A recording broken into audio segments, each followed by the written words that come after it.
예배를 시작하기에 앞서 교회 소식을 먼저 알려드리겠습니다. 지난주에 교회로 인한 집단 감염 사례가 발생하였습니다. 방역 당국의 전문가들이 교회를 통한 집단 감염을 우려하고 있다면 우리는 그 경고를 반드시 귀담아 들을 필요가 있습니다.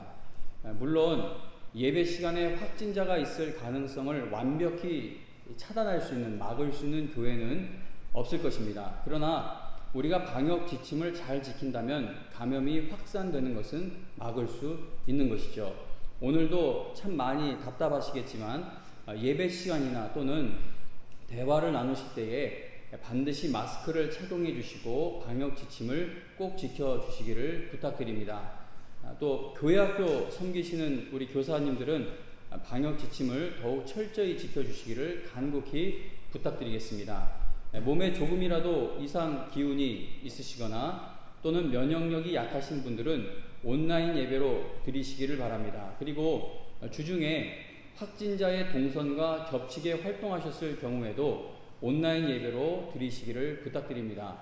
이게 듣기에 따라 기분이 나쁠 수도 있어요. 나 아주 겹친 것도 아니고 내 몸에 이상이 있는 것도 아닌데 교회에서 온라인 예배를 드리라고 말씀드리는 것이 너무나 조심스럽지만 그러나 우리가 할 수 있는 모든 것은 해야 한다고 생각을 합니다. 그래서 혹시라도 확진자와 동선이 겹치는 경우가 있다면 꼭 온라인 예배로 드려주시기를 부탁드립니다.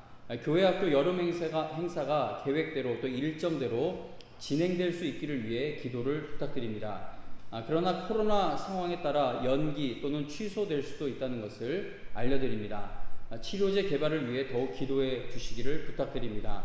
다음 주일은 맥주 감사 주일입니다. 요즘에는 맥주 감사절을 절기로 지키지 않는 교회도 많은 줄로 압니다.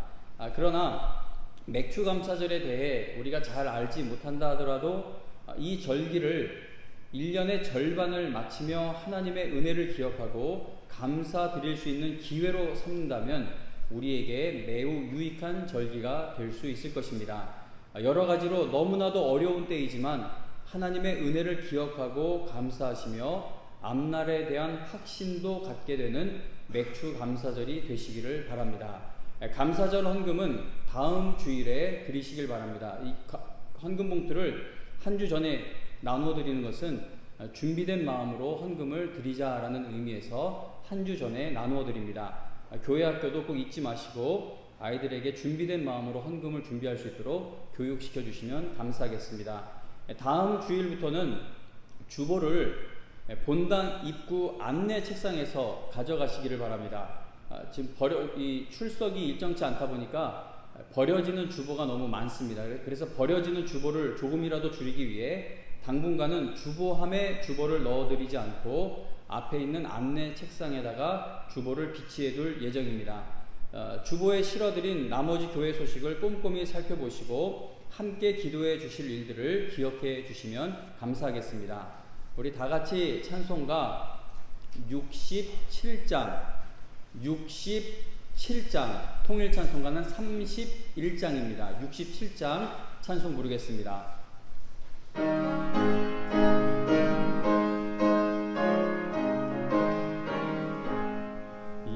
영광의 왕께 다 경배하며 그 크신 사랑 늘 찬송하라.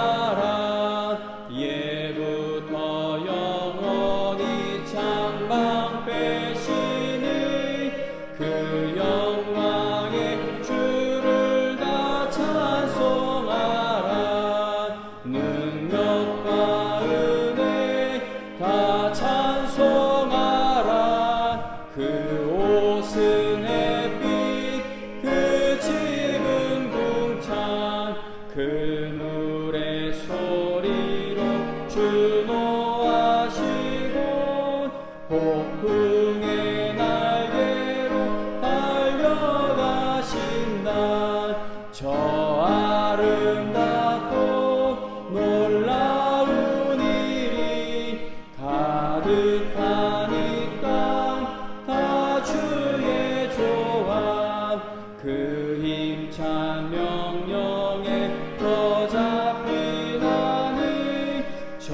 푸른가 나는 옷자락이라 질그릇같이 연약한 인생 주를 지하여 늘 강건하리 온 백성 지으신 망왕이시니 그 자비 영원히 변함없어라.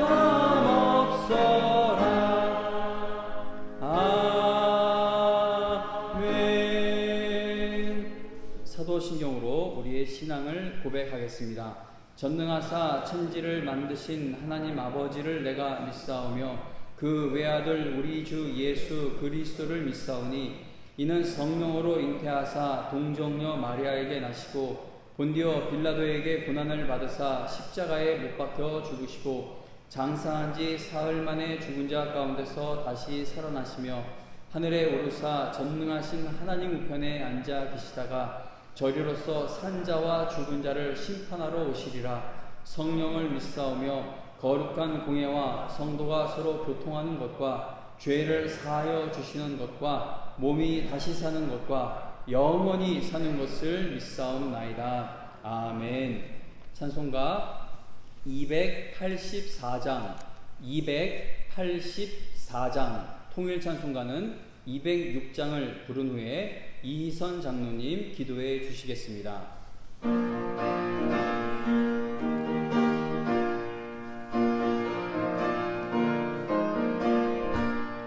오랫동안 모든 죄 가운데 빠져 더럽기가 한량 없던 우리를 아무 공로 없이 구원함을 얻어 하나님의 자녀 지금 되었네. 주의 그 사랑 한량 없도다.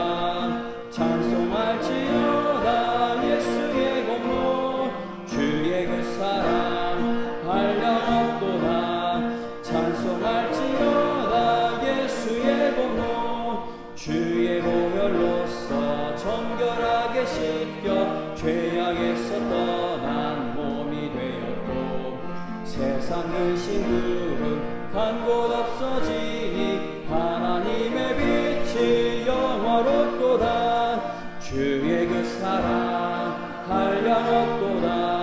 찬송할지어다 예수의 공로. 주의 그 사랑 한량 없도다. 찬송할지어다 예수의 공로. 죄의 깊은 잠과 뜬 세상의 꿈을 어서 깨어나라 나의 친구여. 은혜 받은 날과 구원 얻을 때가 지금 온 세상에 선포되었네. 주의 그 은혜 한량 없도다. 찬송할지어다 예수의 공로. 주의 그 사랑 한량 없도다. 찬송할지어다 예수의 공로. 주님, 지난 일주일 동안도 지금 평생까지도 눈동자같이 지켜주시고 은혜 주시고 주님께 의지하는 마음 주심을 감사드립니다. 하늘에서 한 소망과 영생의 선물을 주셨지만 주님의 뜻대로 살지 못한 일주일 동안의 저의 죄를 고백하오니 주님 용서하여 주시옵소서. 세상의 정사와 권세에 휩쓸리지 않도록 저희를 지켜주시고 타락한 문화와 비틀거리는 세상과 세상의 바쁜 일들과 힘없는 연도들로 저희가 시험에 들지 않도록 주님 도와주시옵소서. 대한민국이 다시 신앙의 힘으로 일어나는 나라가 되기를 원합니다. 주님의 섭리로 다스려지는 나라가 되기를 원합니다. 정치하는 자들은 백성들의 본보기가 되어야 하며 백성들을 속이는 사람이 되어서는 안 될 것입니다. 위정자들이 올바른 마음으로 나라를 다스리고 백성들을 위로하는 사람들로 삼아 주시옵소서. 북한의 정권이 심판받게 되기를 원합니다. 주님을 부정하며 대를 이어 믿는 성도들을 탄압하고 있는 김정은 정권이 붕괴되어 주님을 찬양하는 일이 찬송하는 노래가 북한에서 불려지기를 원합니다. 영광교회를 지금까지 지켜주시고 축복하여 주시니 주님 참으로 감사합니다. 어려운 시기를 잘 감당하고 이제 다시 부흥하는 영광교회가 되었습니다. 세계 선교의 일에, 전도하는 일에, 믿음의 자녀들을 양육하는 일에 주님만 의지하고 영광교회가 나아갑니다. 주님을 위해 기도하게 하시고 또한 영광의 성도님들 한마음 되게 하옵소서. 병마의 고통 중에 있는 성도들 마음의 위로를 주시고 주님만 의지하는 굳센 믿음을 주시옵소서. 생업의 문제, 가족 간의 믿음의 문제, 자녀들의 앞길 등 우리가 다 일일이 기도해야 할 많은 일들이 있습니다. 주님께 간절히 기도합니다. 영광의 성도님들 간절한 기도들을 주님 들어주시옵소서. 오직 주님을 의지하고 또 의지하는 영광의 성도님들 불쌍히 여겨 주시옵소서. 담임 목사님 말씀 전하십니다. 목사님 설교 말씀에 우리 모두 큰 은혜 받고 돌아가는 은혜의 시간이 되게 하옵소서.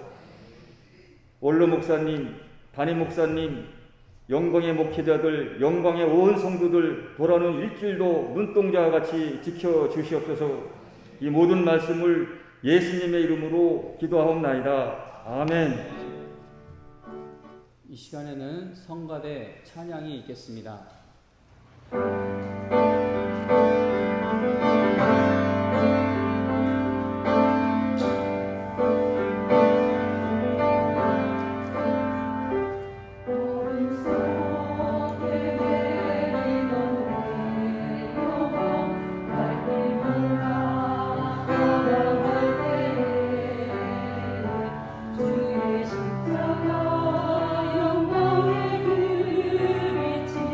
나를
찬양 감사드립니다.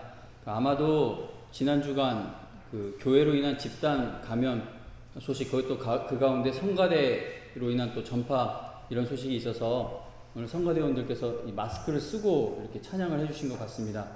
정말 열심히 준비하신 찬양을 마스크를 쓰고 부르시는 그 마음이 어떠실까 생각을 해보는데, 이 마스크 벗고 우리가 들을 수 있으면 얼마나 더 좋겠습니까? 그래서 저희 앞에 서면 여러분들만 제 모습을 볼 수 있는 것처럼 저도 또 이 자리에서만 볼 수 있는 모습이 있는데, 매주일 그 마스크를 쓰고 이렇게 앉아 계시는 모습을 볼 때마다 하나님, 우리 빨리 좀 마스크 벗고 예배 드릴 수 있게 해주시고, 하나님 정말 그동안 기도 입술 열던 거 닫은 거 하나님 정말 돌이킵니다. 우리 다시 마스크 벗고 비말이 튀던 눈물 콧물이 쏟아지던 하나님 다시 주여 주여 부를 수 있게 해주시고, 또 하나님 찬양을 마음껏 하나님 답답함을 벗어버리고 부를 수 있는 날이, 예배당에서 그렇게 예배 드릴 수 있는, 하나님의 은혜로 예배 드릴 수 있는 날이 오게 해달라고 더욱더 기도하게 됩니다.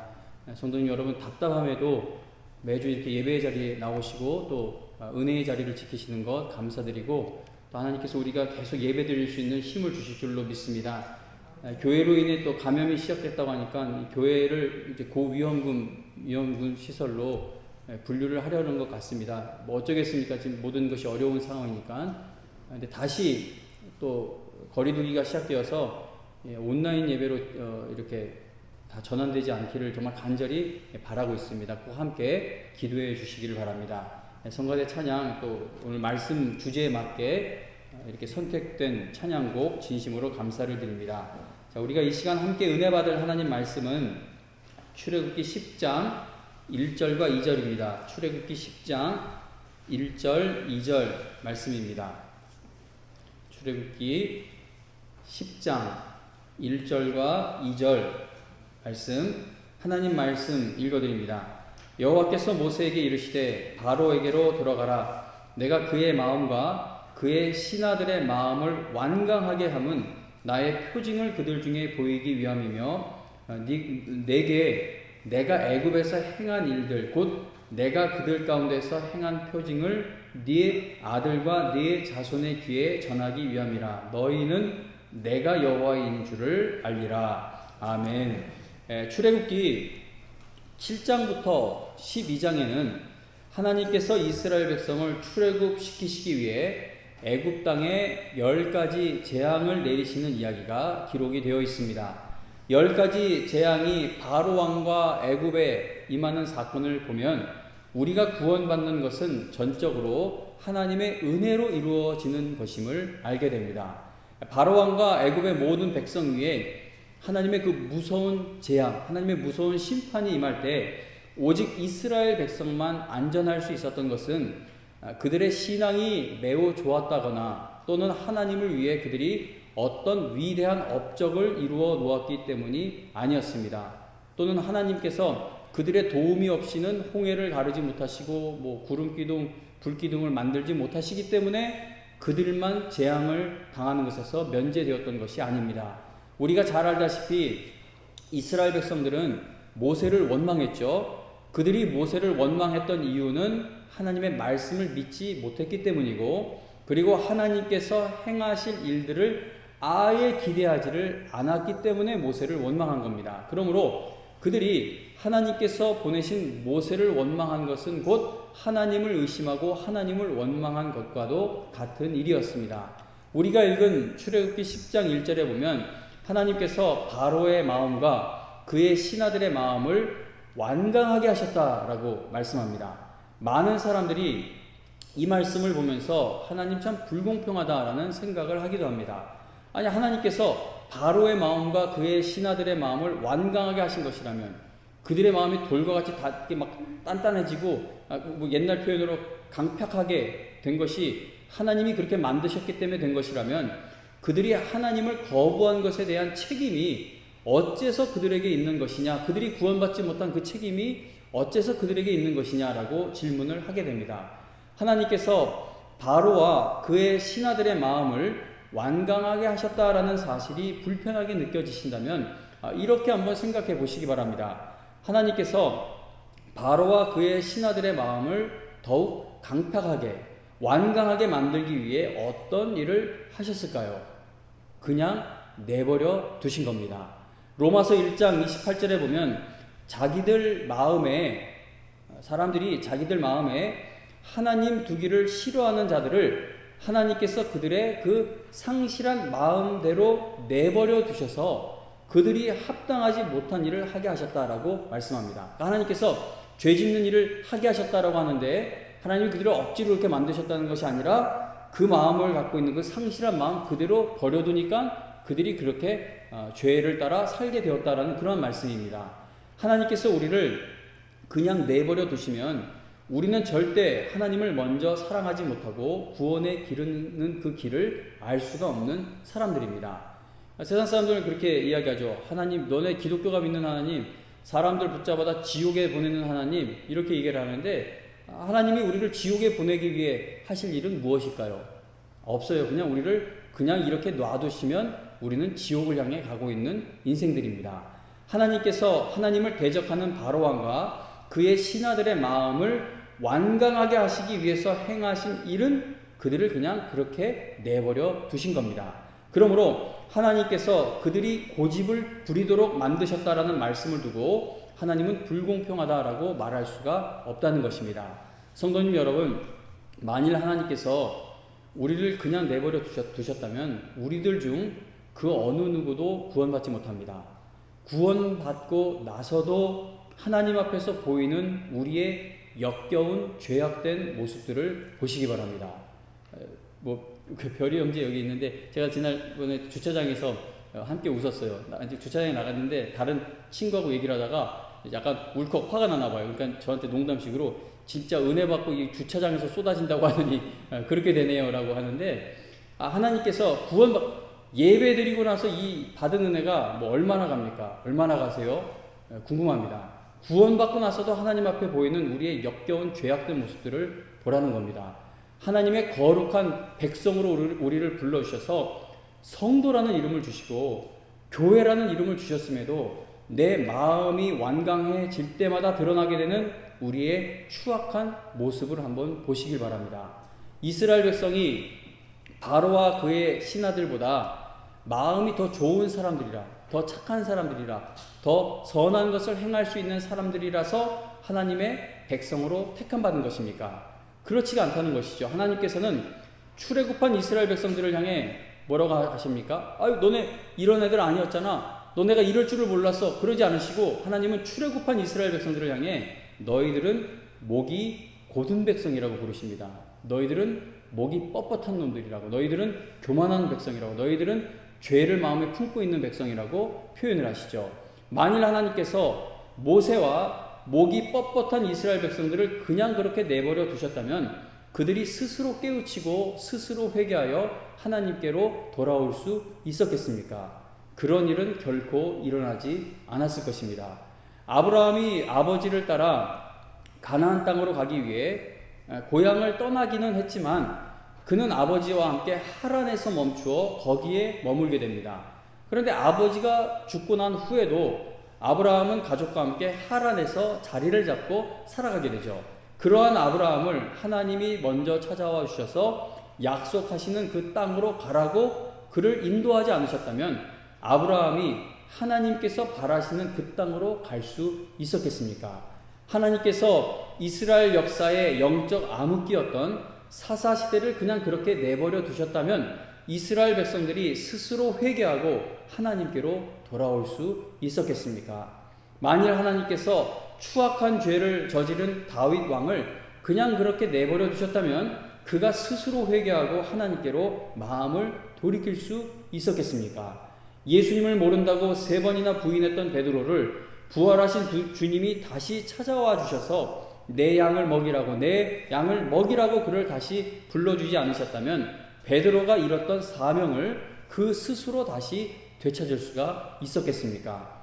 바울은 원래 교회를 파괴하면서 완전히 다 멸절시키려고 파괴하면서 집집마다 돌아다니며 남자와 여자를 가리지 않고 예수 믿는 사람들을 모조리 끌어내 그들을 감옥에 보내던 사람이 바로 바울입니다. 하나님께서 그 악한 바울을 그냥 그렇게 내버려 두셨다면 바울이 스스로 회개하여 하나님의 위대하고 거룩한 사도가 될 수 있었겠습니까?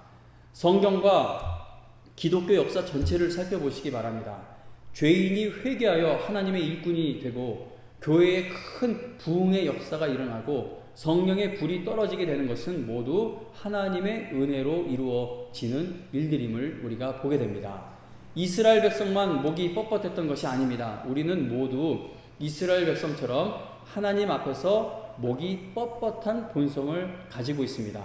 하나님의 은혜로 그 뻣뻣함이 부러져야 합니다. 하나님께서는 목이 곧은 채로 약속의 땅에 들어가는 것을 절대 허락하시는 법이 없습니다. 목이 뻣뻣한 채로는 받은 사명을 이루는 일에 쓰임받지를 못한다는 것이죠. 하나님이 부러뜨리시기 전에 우리가 먼저 엎드리는 은혜의 자리로 나아갈 수 있길 바랍니다.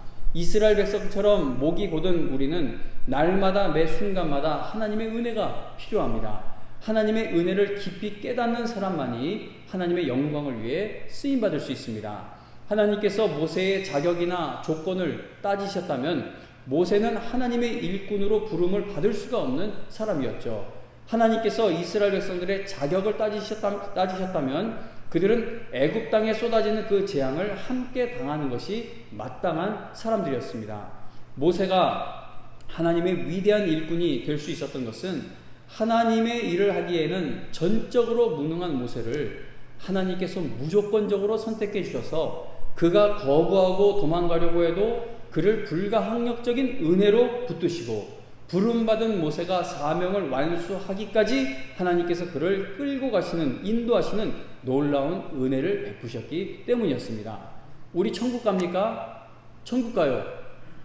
그 확신이 있으세요? 근데 그 확신이 어디에서 비롯된 확신입니까? 하나님의 신실함에다가 근거를 두는 확신이라는 것이죠. 로마서 9장 15절과 16절에서 바울은 이렇게 말씀합니다. 하나님께서 모세에게 이르시되 내가 긍휼히 여길 자를 긍휼히 여기고 불쌍히 여길 자를 불쌍히 여기리라 하셨으니 그런즉 원하는 자로 말미암음도 아니요 다른 박질하는 자로 말미암음도 아니요 오직 긍휼히 여기시는 하나님으로 말미암음이니라 라고 말씀합니다. 이거 얼마나 감격스러워요. 하나님이 긍휼히 여길 자를 긍휼히 여기고 불쌍히 여길 자를 불쌍히 여기신다고 합니다. 우리가 하나님 앞에 긍휼히 여길 만한 존재입니까? 그렇지 않아요. 우리는 버림받아 마땅한 존재예요. 마지막 날 그 심판의 불에 던져져야 마땅한 존재들입니다. 그런데 우리가 알 수 없는 하나님의 은혜와 사랑으로 긍휼히 여김받는 그 자리에 서게 되었고 불쌍히 여김받는 하나님의 자녀의 자리에 서게 되었다는 겁니다. 이게 우리에게서 시작된 것이 아니라 원하는 것으로 시작된 것도 아니고 다른 박질하는 그 열심으로 된 것도 아니고 오직 긍휼히 여기시는 하나님의 뜻으로 되어진 일임을 성경은 이야기한다는 것이죠. 우리는 오직 하나님의 은혜로 구원을 받았고 하나님의 은혜로 천국을 향해 가고 있습니다. 하나님께 매일 감사드리며 우리 모든 것을 하나님께 다 드려도 절대 다 갚을 수 없는 것이 하나님의 사랑이고 은혜입니다. 하나님은 단 한 번의 재앙으로 바로 왕을 꺾어버리고 애국을 완전히 망하게 하실 수 있는 분이십니다. 그럼에도 하나님이 10번이나 이 10번의 과정을 거쳐 재앙을 내리신 것은 죄인들이 자기 스스로의 힘으로는 절대 하나님을 믿는 믿음에 이르지 못한다는 것을 우리에게 보여주기 위해서입니다. 성경에 기록된 사건들과 하나님께서 주신 규칙들은 모두 우리로 하여금 하나님의 은혜만을 철저히 의지하게 하기 위함인 것이죠. 율법도 마찬가지입니다. 대표적으로 10계명을 생각해 보겠는데요. 이 주보에 실어드린 하이델베르크 교리문답, 우리가 요리문답이라고 하는데 교리라고 하면 또 이해하기가 쉽죠. 하이델베르크 교리문답 14번째 질문과 답 그리고 115번째 질문과 답을 한번 보시기 바랍니다. 114번째 질문이 이거예요. 그런데 하나님께 돌아온 사람이 이 계명들을, 이 10계명을 이야기합니다. 하나님께 돌아온 사람이 10계명을 완전히 지킬 수 있습니까? 답이 무엇입니까? 아닙니다. 가장 거룩한 사람이라도 이 세상에 살 동안에는 이러한 순종을 겨우 시작했을 뿐입니다.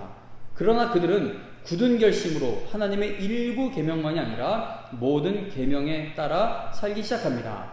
그 다음 질문이 이거죠. 이 세상에서는 아무도 10계명을 완전히 지킬 수 없는데 하나님께서는 왜 그렇게 엄격히 10계명을 설교하게 하십니까? 답은 첫째, 평생 동안 우리의 죄악된 본성을 더욱더 알게 되고 10계명이 10개도 못 지키는 우리를 알게 되는 것이죠. 알게 되고 그래서 어디로 이어집니까? 그리하여 그리스도 안에서 사죄와 의로움을 더욱더 간절히 추구하도록 하기 위함입니다. 하나님의 은혜를 더 의지하게 만들기 위함이라는 것이죠. 둘째, 이 세상의 삶을 마치고 목적지인 완전에 이를 때까지 하나님의 형상으로 더욱더 변화되기를 끊임없이 노력하고 결론은 이거예요. 하나님께 성령의 은혜를 구하기 위함입니다. 지금 읽은 이 교리 문답을 보시면 10계명은 우리가 이걸 지켜서 천국에 들어오라고 주신 것이 아니라 이 10계명은 우리가 얼마나 하나님의 은혜가 매 순간 날마다 필요한 존재인지를 깊이 깨닫게 하시기 위해 우리에게 주신 말씀이라는 겁니다. 내가 뭔가를 이루어 하나님의 은혜를 얻으려고 하면 결국은 지쳐서 떨어져 나가게 됩니다. 결국은 지쳐버리죠. 그러나 하나님의 은혜에 감격해서 하나님의 영광을 위해 살아가려고 하는 성도는 믿음으로 살아갈 수 있는 새 힘을 늘 공급받게 됩니다. 죄인의 마음에 회심의 역사가 일어나고 그래서 회개하게 되고 하나님께로 이 방향 전환이 일어나게 되는 것은 단지 무섭게 얻어 터진다고 해서 일어날 수 있는 일이 아닙니다. 저는 어렸을 때 이런 얘기 많이 들었어요. 하나님의 일꾼 사역자가 되겠다고 서원을 해놓고 다른 데 가면은 목사님들이 막 무섭게 얘기해요. 저 하나님한테 얻어 터지고 돌아와야 정신 차리지. 그래서 그때는 왜 그렇게 하나님이 때리는 걸 많이 얘기했는지 모르겠어요. 그래서 맞을 짓 안 한 것 같은데도 혹시 맞는 거 아닌가라는 두려움이 있을 정도로 하나님 앞에 얻어 터진다는 걸 많이 들었는데, 근데 이 마음이 뒤집어지는 역사는 단지 두드려 맞는다. 하나님이 누구를 막 좁혀가지고 마음을 돌이키신 일이 있습니까? 그러자 엘리야가 못해먹겠다고 숨었을 때도, 모세가 못하겠다고 했을 때에도, 베드로가 도망갔을 때에도, 바울이 아주 나쁜 놈이었을 때도 하나님이 그들을 두들겨 패서 회심시키신 것이 아니라 하나님의 은혜로 찾아오셔서 마음을 뒤집어 놓습니다. 바로 왕은 나라가 망하기 직전까지 갈 정도로 10개의 재앙을 당했죠. 얼마나 얻어 터졌어요. 이건 진짜 죽기 직전까지 얻어 터진 겁니다. 그런데도 하나님을 향한 바로 왕의 마음이 어떠했습니까? 그는 끝까지 하나님께 반역하는 마음으로 가득했습니다. 그 하나님을 거부하는 마음이 깨지지 않았다는 겁니다. 마음이 죄로 오염되어 있어 하나님을 찾는 일에 무능한 인간이 하나님 아버지께로 마음을 향하게 되는 역사가 일어나는 것은, 이거는 협박받아서 일어나는 일이 아니라 정말 신비로운 하나님의 은혜로 말미암아 되어지는 일이라는 겁니다. 로마서 5장 6절부터 8절, 로마서 5장 6절부터 8절에 이렇게 말씀하죠. 우리가 어느 때, 아직 연약할 때의 기약대로 그리스도께서 누구를 위해? 경건하지 않은 자를 위하여 죽으셨도다. 의인을 위하여 죽는 자가 쉽지 않고 선인을 위하여 용감히 죽는 자가 혹 있거니와. 8절 말씀 함께 읽어볼까요? 시작. 우리가 아직 죄인 되었을 때에 그리스도께서 우리를 위하여 죽으심으로 하나님께서 우리에 대한 자기의 사랑을 확증하셨느니라. 아멘. 우리가 뭘 잘해서 구원을 받았죠? 여기 보니까 우리가 아직 죄인 되었을 때, 지옥 가야 마땅한 그 존재였을 때, 하나님에게 반역하는 사람들이었을 때, 그때 그리스도께서 우리를 위하여 죽으심으로 하나님께서 우리를 얼마나 사랑하시는지 하나님의 사랑을 확증하셨다. 하나님의 사랑을 증명해 보이셨다라고 말씀합니다. 박영선 목사님이 이런 말씀을 합니다. 제가 읽어드릴게요. 구원이란 우리가 하나님께 구원시켜달라고 빌기 이전에, 우리의 죄를 용서해달라고 회개하기 이전에, 우리의 죽게 된 것을 해결해달라고 하나님 앞에 가서 무릎 꿇기 이전에, 우리가 하나님이 누구이신지도 알지 못했을 때, 우리의 반응이나 조건이나 이유 이전에 하나님의 하나님 되심이 유일한 원인이 되어 그 아들을 우리를 위해 보내신 것, 그게 바로 구원이라는 겁니다. 자, 지금 읽어드린 이 글이 이해가 되십니까? 하나님께서 우리를 중간에 포기하실 것 같았으면 애초에 이러한 식으로 우리를 구원해 주지 않으셨겠죠. 하나님께서 우리를 구원하신 것은 우리를 책임지시기 위해서입니다. 우리는 내가 얼마나 세속적인 복을 받았는가를 보며 신앙생활의 성공과 실패를 평가하려고 할 때가 많습니다. 성도님 여러분, 내가 얼마나 손에 뭘 쥐고 있나, 내가 얼마나 사람들에게 자랑할 거리가 있나, 그걸 자꾸 가지고 내 신앙이 성공했는지 실패했는지 평가할 때가 많은데 절대 그러지 마시기를 간곡히 부탁드립니다. 성공한 신앙생활이란 최악의 상황에서도 하나님께서 예비해 두신 장래의 은혜, 미래의 은혜에 대한 기대감이 가득하여 범사에 감사할 수 있는 힘을 내는 것입니다. 성공한 성도의 삶이라는 것은 이 세상에서 가진 것이 아무리 많아도 하나님의 은혜에만 가득 취해 있어 세상 것에 절대 마음을 빼앗기지 않는 것입니다. 하나님께서 모세의 자격과 조건을 따지셨다면 모세는 시작부터 불합격이죠. 하나님께서 이스라엘 백성들의 신앙을 이렇게 저렇게 평가하고 재보며 애굽의 재앙을 내리신 거라면 이스라엘 백성들 또한 10가지 재앙에서 절대 벗어날 수가 없는 사람들이었습니다. 이스라엘 백성이 출애굽할 만한 업적을 이루었다거나 또는 자격이 되었기 때문에 애굽 땅에 내리는 하나님의 무서운 재앙을 피할 수 있었던 것이 아니라는 겁니다. 그들은 하나님의 은혜로 보호함을 받은 것이며 그들은 오직 하나님의 은혜로 출애굽할 수 있게 되었다는 겁니다. 이제 여름 성경학교 수련회가 얼마 남지 않았습니다. 할 수 있을까요? 잘 모르겠습니다. 지금 상황으로 봐서는 꼭 할 수 있기를 바라는데 모르겠어요. 할 수 있기를 바라면서 계획을 지금 계속 밀고 나가고 있긴 합니다. 여름 성경학교 수련회가 얼마 남지 않았는데 제가 한 15년 이상 거의 20년 가까이 교회 여름 행사 기도회 때마다 전하는 말씀 중에 하나가 비가 오고 폭풍우가 몰아치고 눈보라가 몰아쳐도 여전히 좋은 날씨라고 말할 수 있어야 한다는 겁니다.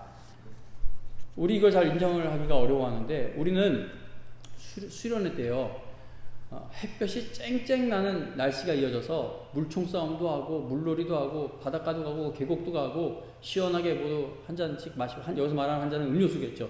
한 잔씩 우리가 마시고 즐겁게 놀고 그렇게 좋은 날씨 속에서 처음부터 끝까지 진행이 되면 이거 우리가 좋은 날씨 기도했더니 기도에 응답이 주어졌다고 아주 당당해집니다.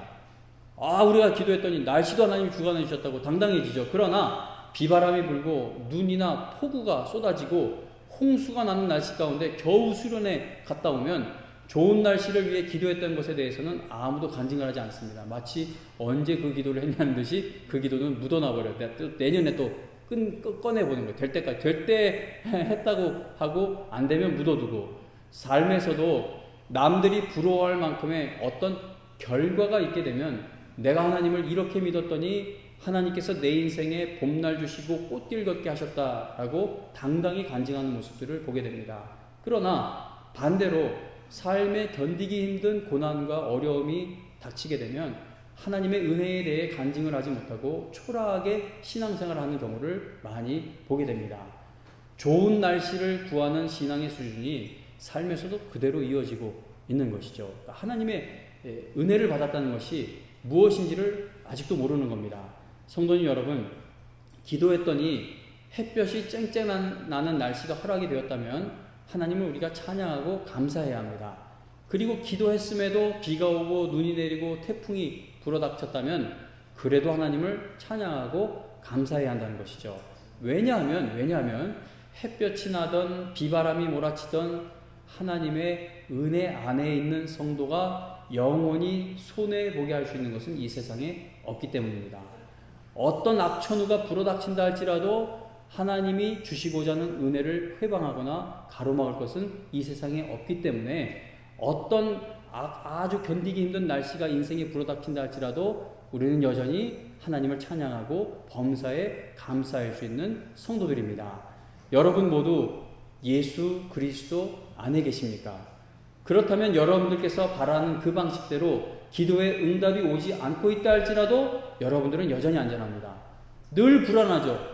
이 기도한 대로 이 응답이 이렇게 와야 내가 살겠는데 하나님이 만에 하나라도 내가 바라는 것과 반대되는 응답을 주시면 나는 어떻게 되는 건가? 늘 불안해요. 하나님에 대한 확신이 없는 겁니다. 성도님 여러분, 그러나 예수 그리스도 안에 계시다면 내가 기도한 이후에 어떤 일이 벌어지든 우리는 안전하다는 겁니다. 하나님께서는 여러분들에게 주신 구원의 은혜를 반드시 완성하실 것이기 때문입니다.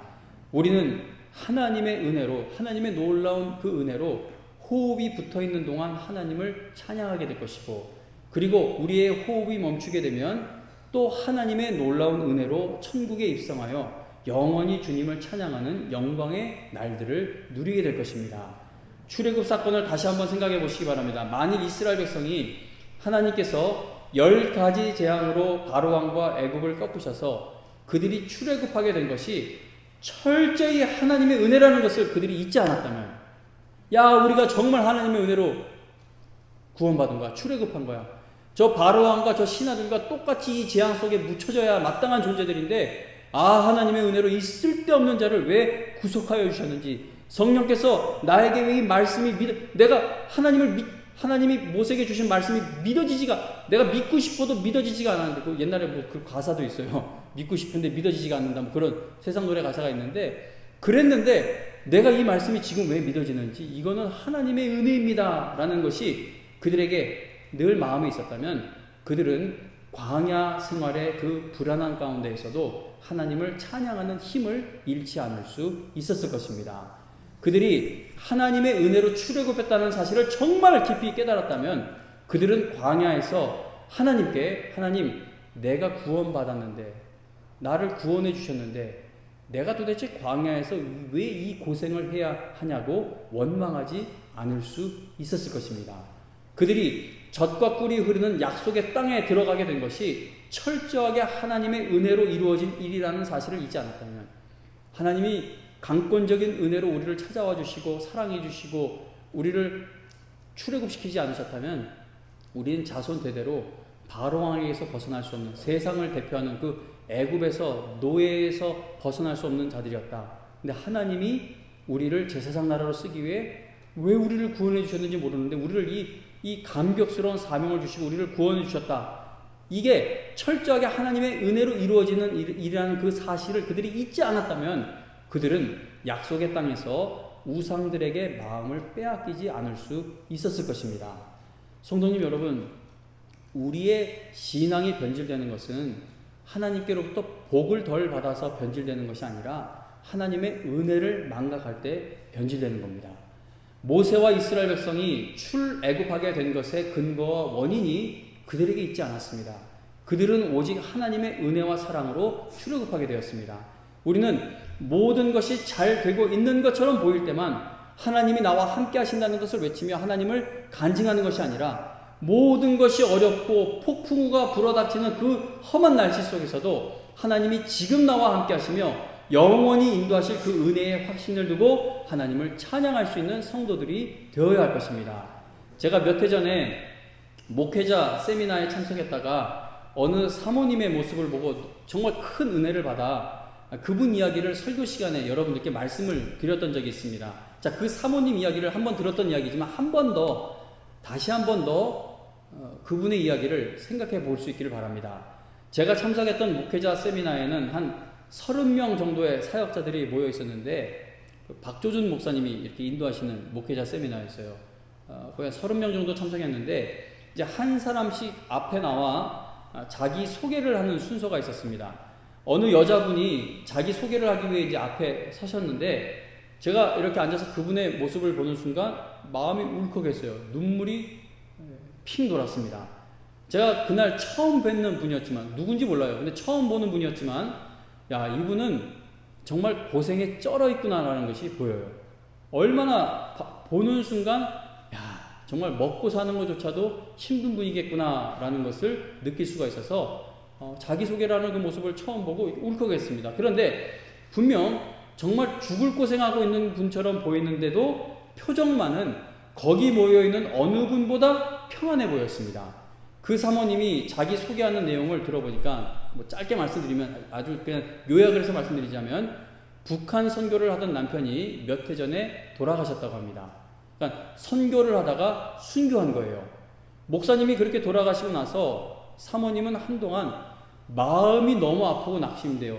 절망에 가득하게 되어 견딜 수가 없었다고 합니다. 살 맛이 나지 않았다고 합니다. 그러던 중에 하나님이 허락만 하신다면 남편이 하던 사역을 내가 이어갈 수 있겠구나라는 믿음을 갖게 되어 남편이 하던 북한 선교를 내가 계속 이어가고 있다는 것을 아주 평안의 얼굴로 웃음이 가득한 얼굴로 자기소개를 하는 것을 보았는데 그게 아직도 기억에서 지워지지 않습니다.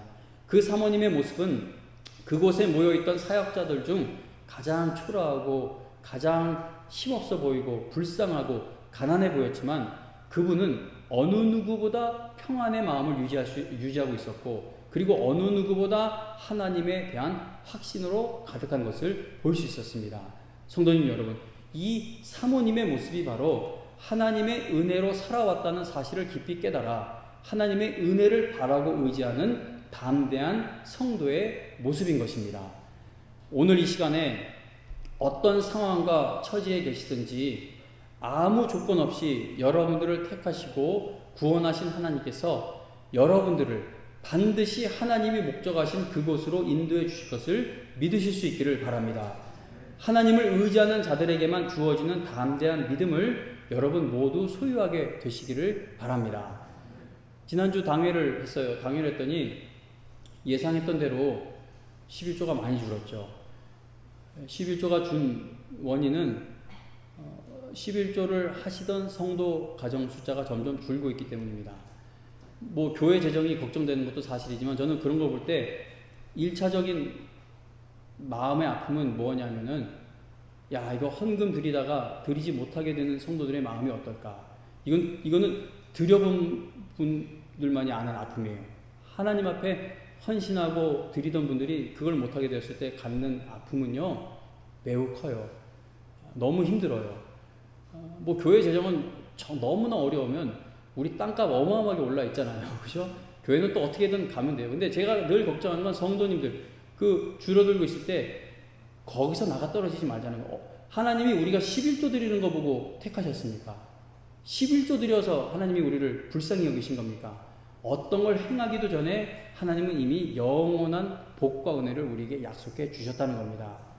두 랩돈 동전 2개 떨어지는 걸 보고도 하나님은 기쁘게 받으시는 하나님. 그게 내 마음을 다하는 헌신이고 헌금일 때 하나님이 받지 않으십니까?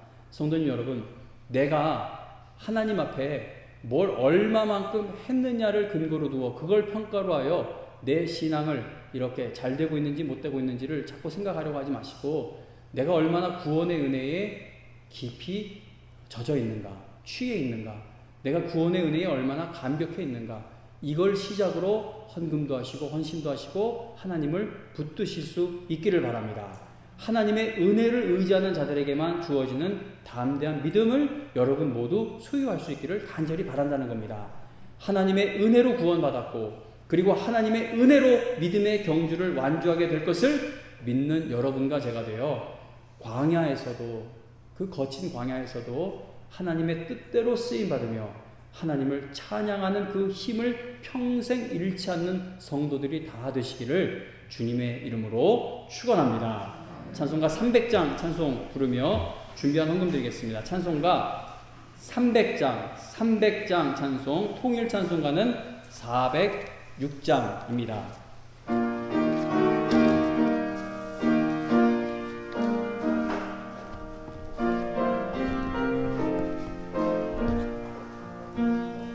내 맘이 낙심되면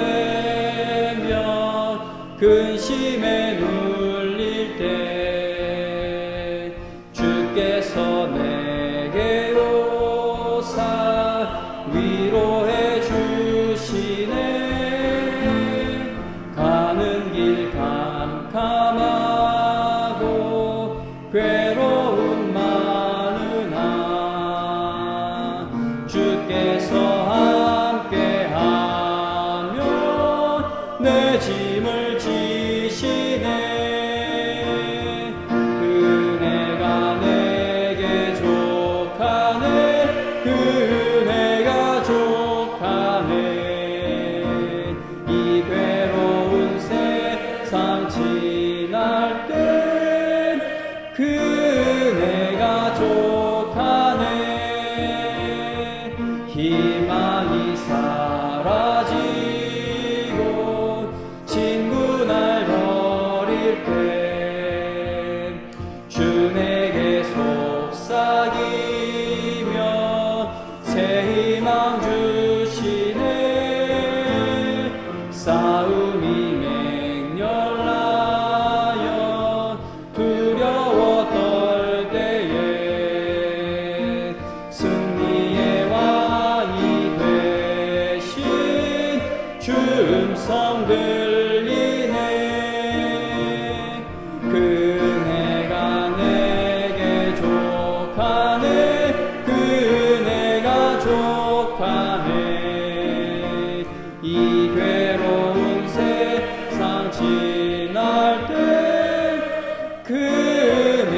나의 곁에 오사 위로해 주시네. 환난이 닥쳐와서 어려움 당할 때 주님의 능력 입어 원수를 이기네. 그 은혜가 내게 족하네. 그 은혜가 족하네. 이 괴로운 세상 지날 때 그 은혜가 족하네. 아멘. 기도드립니다. 하나님 아버지, 오늘도 영광의 예배당에 모여 예배드리는 우리 성도님들, 개개인이 목사에게까지도 다 말하지 못하는 아픈 사연들과 또 근심거리가 있는 분들이 참으로 많습니다. 하나님 아버지, 위로해 주시고 힘 주시고 하나님의 은혜가 나와 함께하고 있다는 사실이 늘 깨달아지게 해주셔서 예배에 나올 때마다 그 은혜를 깨닫게 하여 주셔서 인생길에 안에 어떤 광야와 같은 상황에 놓여 있다 할지라도 하나님의 은혜에 의지하여 다시 일어서서 끝까지 하나님께 쓰임받는 우리 영광의 모든 성도님들 다 되게 하여 주시옵소서. 하나님, 오늘도 하나님 앞에 귀한 것 드립니다. 우리의 마음을 드립니다.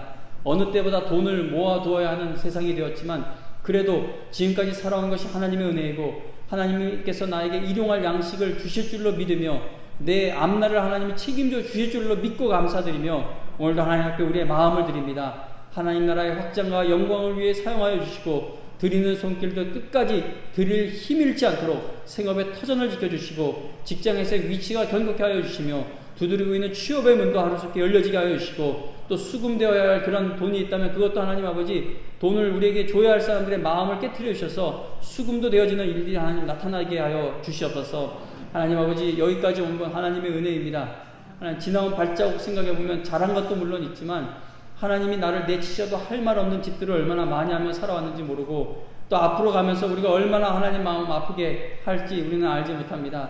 하나님, 내가 과거에 지은 죄, 지금 지은 죄, 앞으로 지을 죄까지 십자가에서 다 용서해 주셨으니 그게 얼마나 놀라운 은혜이고 사랑입니까? 이 사랑과 은혜에 깊이 감복하여야 죄를 멀리하고 회개할 줄 알게 될 것이며 거룩하고 영광스러운 삶을 추구하는 성도의 삶으로 이어져 갈 수 있을 줄로 믿습니다. 하나님, 우리의 마음의 눈을 활짝 열어주시고 돌과 같이 굳은 마음, 강팍한 마음들을 깨트려 주셔서 말씀 듣는 자리, 예배의 자리에 앉을 때마다 은혜 받게 하시고 또 은혜 받게 하셔서 하나님이 뻣뻣한 목을 하나님 부러뜨리기 전에 내가 먼저 하나님 앞에 겸허히 엎드리는 성도들 다 되게 하여 주시옵소서. 오늘 하나님의 전에 나와 예배드리게 하시고 또 하나님의 놀라운 은혜를 체험케 하신 은혜에 정말 감사드리며 예수님의 이름으로 기도합니다. 아멘. 우리 다 일어나셔서 마지막 찬송 부르시겠습니다. 찬송가 53장입니다. 53장, 통일 찬송가는 59장입니다.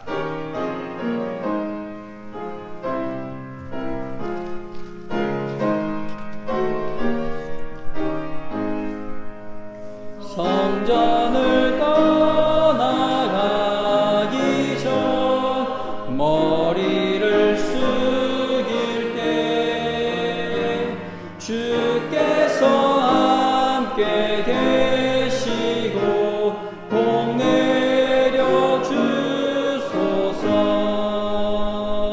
집으로 돌아가는 길 주동행하시고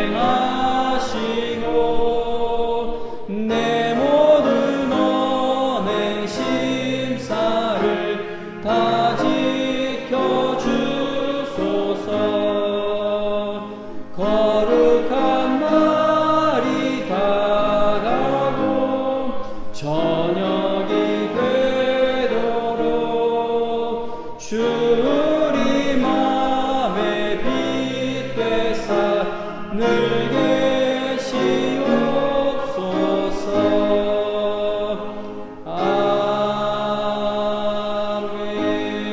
아멘. 하나님 아버지, 이제 이 예배를 마치고 또 교회 학교를 섬기러 가는 헌신자들, 교사님들 계십니다. 그 마음에 은혜가 가득한 마음이 되게 해주셔서 또 맡겨진 영혼들에게 하나님의 은혜를 전하는 일에 귀하고 아름답고 영광스럽게 쓰임받는 오늘 주일학교의 모든 일정이 예배가 되게 하여 주시옵소서. 이제는 우리 주 예수 그리스도의 은혜와 우리가 참 부끄러운 모습을 보일 때가 많음에도 우리의 영원한 중보자가 되어주시는 우리 주 예수 그리스도의 은혜와 하나님 아버지의 우리를 절대 포기하지 않으시는 그 극진하신 사랑과 성령 하나님의 우리와 끊임없이 교통하시며 우리를 인도하시며 마땅히 빌 바를 알지도 못하고 기도하라고 기회를 줘도 기도하기를 거부할 때가 많은 우리를 위해 끝까지 기도할 마음을 부어주시고 우리의 기도를 도와주시는 그 놀라운 성령 하나님의 인도하심이 오늘 이 예배를 드리며 내 남은 일생을 하나님의 은혜에 의지하며 갈 수 있기를 바라며 돌아가는 우리 영광의 모든 성도님들 머리 위에 지금으로부터 영원토록 함께하여 주시기를 간절히 축원하옵나이다. 아멘.